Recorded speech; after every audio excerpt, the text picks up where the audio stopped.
Bismillahirrahmanirrahim. Assalamualaikum warahmatullahi wabarakatuh.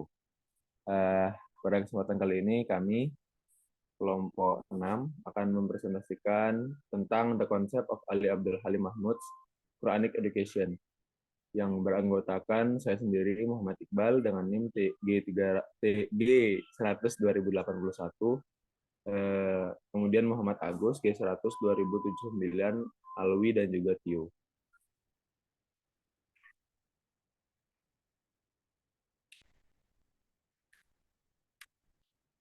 Lanjut ke pembahasan.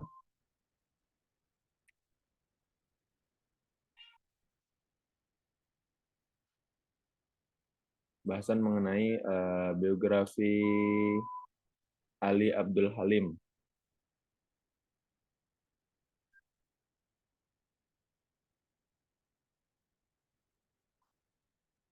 Ali Abdul Halim lahir pada 12 Mei 1910 di desa Al-Salam, 50 km timur laut Kairo, Mesir. Dia membaca Quran pada usia yang sangat muda dan mulai belajar di Al-Azhar pada tahun 1932 dan lulus tahun 1932. Ia kemudian melanjutkan studi di Prancis dan pada tahun dia lulus di 1940, kemudian melanjutkan studinya dan mendapat gelar PhD dalam bidang filsafat dari Universitas Paris Sorbonne. Nah, kemudian dari tahun 1973 hingga kematiannya pada tahun 1978, ia juga menjabat sebagai imam besar Al-Azhar. Ia dikenal dengan metode pengajaran modern di Al-Azhar, menganjurkan kesederhanaan dan mengambil ilmu pengetahuan modern sebagai kewajiban agama. Profesor Dr. Ali Abdul Halim Mahmud juga dikenang karena menghidupkan kembali tasawuf melalui karyanya yang produktif pada tahun 1910 sampai 1978. Ia dikenang sebagai Al-Zo, mantan kepala sekolah Al-Azhar. Ia menulis banyak buku tentang tasawuf. Dia dianugerahi gelar kehormatan karena kemampuannya yang unik untuk mengintegrasikan aspek populer dan mendalam Islam.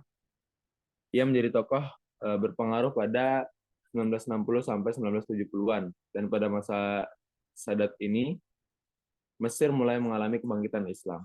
Profesor Dr. Ali Abdul Halim Mahmud menggambarkan tasawuf sebagai metode ilmiah yang memungkinkan orang untuk memahami realitas. Esensi tasawuf didefinisikan sebagai pengetahuan. Nah, kemudian ada konsep pemikirannya yang di sini mencakup 3 hal. Yang pertama itu pendidik, kemudian anak didik, dan juga bahan pendidikan.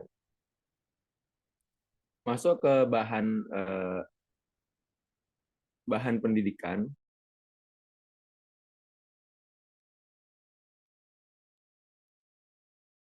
Nah, ini dulu.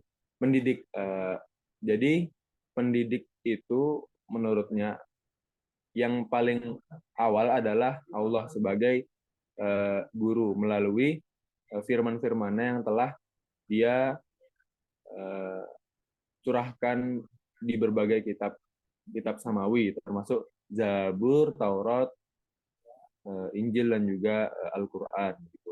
Kemudian guru kedua itu adalah Nabi Muhammad. Jadi ketika pengajaran berlangsung, seharusnya pengajar itu berpegang teguh pada kedua hal ini yang berasal dari guru pertama dan guru kedua, yang pada akhirnya itu akan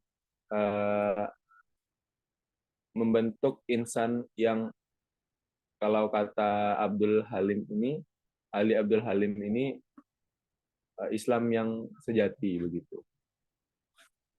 Nah, kemudian anak didik. Murid yang pada dasarnya dipanggil oleh Allah dalam surah An-Nur, orang beriman, munafik, dan Yahudi. Mukmin di sini mengacu pada mukmin sejati yang selalu mematuhi aturan Allah Subhanahu wa taala. Jadi yang dikatakan murid di sini adalah orang-orang mukmin yang kemudian mereka menaati segala perintah Allah dan Rasul-Nya begitu.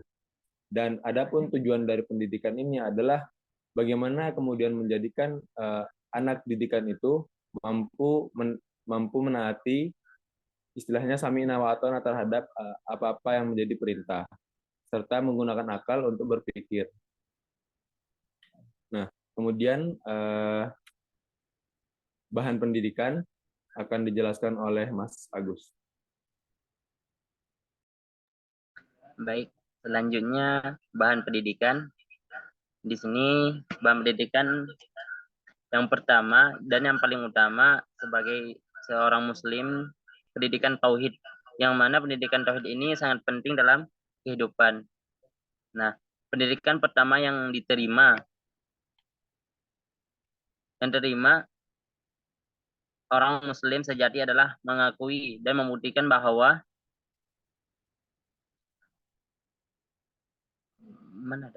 membuktikan seorang muslim sejati adalah mengakui dan membuktikan bahwa tidak ada Tuhan lain yang disembah selain Allah Subhanahu wa taala.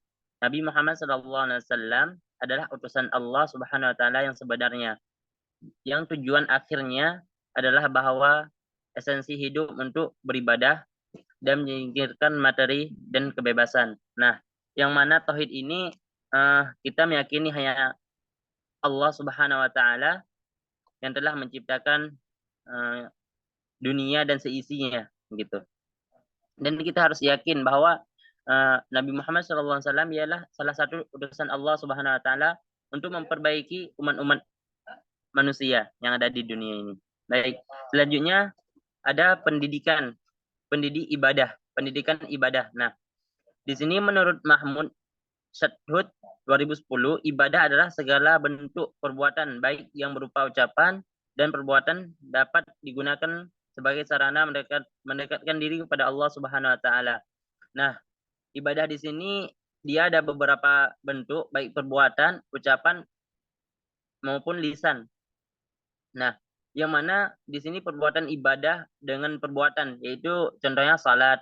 Nah, dengan lisan itu mengucapkan astagfirullah, alhamdulillah, ini salah satu bentuk ucapan gitu.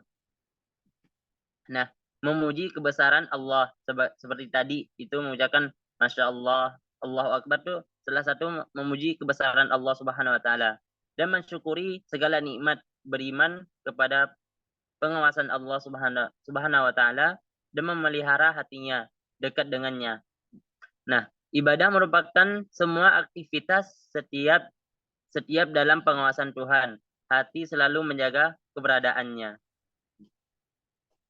Nah, selanjutnya anak didik. Oh, apaan salah? Pendidikan akhlak. Nah, yang mana pendidikan akhlak ini sangat penting juga, yang mana belum tentu orang berilmu mempunyai akhlak yang baik dan belum tentu orang tidak mempunyai ilmu bisa jadi mempunyai akhlak yang baik gitu. Nah, pendidikan akhlak adalah segala bentuk sikap yang tercermin dalam jiwa yang dapat memberikan jawaban tanpa mempertimbangkan sesuatu untuk dinilai. Yang pertama, akhlak pada Allah Subhanahu wa taala. Yang kedua, akhlak kepada Rasulullah sallallahu alaihi wasallam. Yang ketiga, akhlak kepada sesama manusia. Dan yang keempat, akhlak kepada diri sendiri. Nah, lanjut. Nah, Didi, Bang. Masuk pada kesimpulan,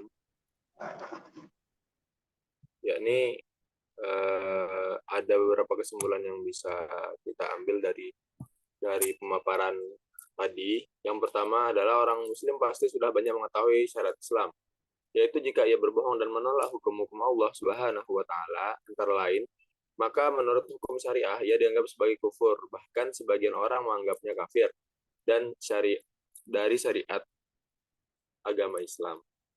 Kemudian kedua, patuh dengan Allah Rasul merupakan keberhasilan. Jadi patokan dari keberhasilan pendidik dan juga anak didik adalah